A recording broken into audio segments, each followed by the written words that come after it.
From JBS Studios in Greater New York, this is the JBS News Update with Teisha Bader. I'm Teisha Bader with the JBS News Update for Friday, March the 24th, 2017. The identity of the Israeli-American teenager said to be responsible for the recent spate of bomb threats against Jewish institutions here in the U.S. remains under a gag order, although an article published in the Daily Beast today names him as Michael Kedar. The 19-year-old is said to have used voice-altering technology to make over 100 bomb threats over the phone to tens of Jewish community centers and other Jewish institutions across the U.S. since the beginning of the year. And while he holds U.S. citizenship, it is unclear if the suspect ever actually lived in the U.S.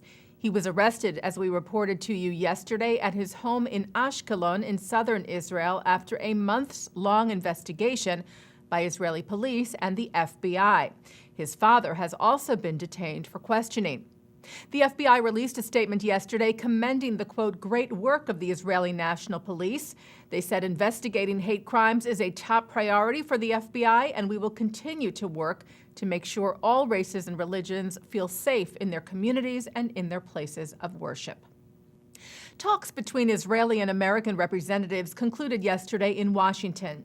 As we reported to you, Israeli Prime Minister Benjamin Netanyahu's Chief of Staff Yoav Horowitz, his special advisor Jonathan Schachter, and Israel's ambassador to the U.S. Ron Dermer met this week with U.S. Special Envoy Jason Greenblatt, fresh off of his trip to Israel last week. The 4 days of talks focused mainly on the issue of Israeli construction in the settlements. A joint readout regarding the talks stated that the United States delegation reiterated President Trump's concerns regarding settlement activity in the context of moving towards a peace agreement, and that the Israeli delegation made clear that Israel's intent going forward is to adopt a policy regarding settlement activity that takes those concerns into consideration. David Friedman was confirmed yesterday as the new American ambassador to Israel. There has been much controversy over U.S. President Donald Trump's pick of Friedman for the role, over comments he has made in the past, but Friedman was confirmed yesterday by the Senate in a relatively close vote of 52 to 46. German Chancellor Angela Merkel will be honored next month for her work in advancing Holocaust awareness. The U.S. Holocaust Memorial Museum said yesterday that it would bestow the Elie Wiesel Award on the German leader, its highest honor. Chair of the museum's council, Tom Bernstein, said Chancellor Merkel has demonstrated an unwavering commitment to making the preservation of Holocaust memory a priority for Germany. The award will be given on April the 24th, Holocaust Remembrance Day in Washington. Merkel will reportedly accept the honor via video from Germany. And staying with Merkel, the chancellor met today in Berlin with Palestinian Authority President Mahmoud Abbas, where she reaffirmed Germany's support for the two-state solution. She was quoted by Reuters as saying that both the Israeli and the Palestinian people have the right to live in peace and security, and none of the other options can deliver that credibly. A Palestinian terrorist who lied about her terror past when she came to the United States will not serve any jail time here, but will lose her U.S. citizenship.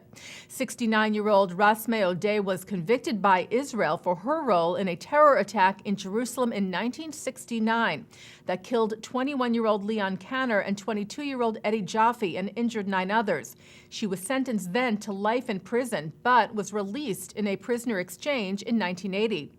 In 2015, Odeh was sentenced in the U.S. to 18 months in prison for not divulging her past when she entered the country in 1995. That conviction was later vacated and a new trial began this January. Yesterday, Odeh accepted a plea bargain, according to which she will be deported.